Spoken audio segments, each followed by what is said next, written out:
शुकदेव गोस्वामी का प्राकट्य घर लौटते समय राजा महाराजा परीक्षित ने महसूस किया कि उसने निर्दोष और शक्तिशाली ब्राह्मण के खिलाफ जो कृत्य किया था वह जघन्य और असभ्य था। नतीजतन वह परेशान रहने लगा।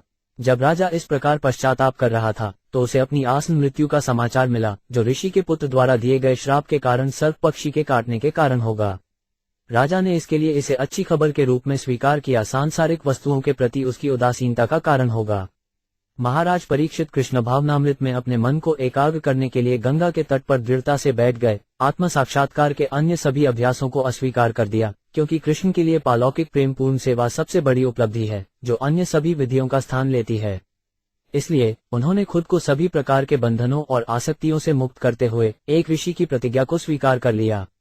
उस समय सभी महान दिमाग और विचारक उनके शिष्यों के साथ और संत जो वास्तव में अपनी उपस्थिति से एक तीर्थ स्थान को पवित्र कर सकते थे, तीर्थ यात्रा करने की दलील पर वहां पहुंचे। और भी कई संत थे।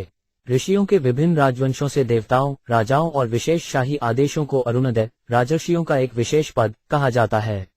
जब वे सभी सम्राट परीक्षित से मिलने के लिए इकट्ठे हुए तो उन्होंने उनका ठीक से स्वागत किया और अपना सिर जमीन पर झुका दिया।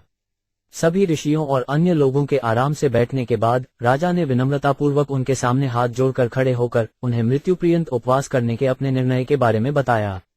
उसने बोला, हे ब्राह्मणों, बस मुझे पूरी तरह से समर्पित आत्मा के रूप में स्वीकार करो और भगवान की प्रतिनिधि गंगा माँ भी मुझे उसी तरह स्वीकार करें, क्योंकि मैंने पहले ही भगवान के चरण कमलों को अपने हृदय में ले लिया है।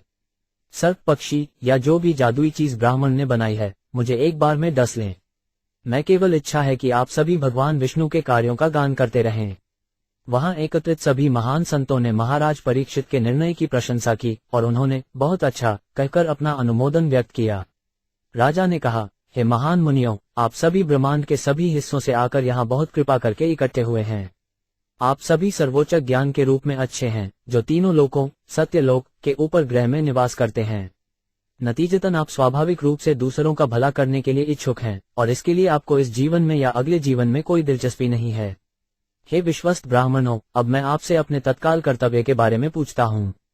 कृपया उचित विचार करके सभी में सभी के शुद्ध कर्तव्य के बारे में मुझे बताएं, परिस्थितियां और विशेष रूप से उनके लिए जो मरने वाले हैं।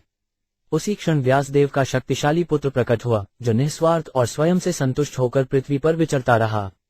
उन्होंने किसी भी सामाजिक व्यवस्था या जीवन की स्थिति से संबंधित होने के कोई लक्षण प्रकट नहीं किए। वो महिलाओं और बच्चों से घिरा हुआ था और उसने ऐसे कपड़े पहने जैसे कि दूसरों ने उसकी उपेक्षा की हो।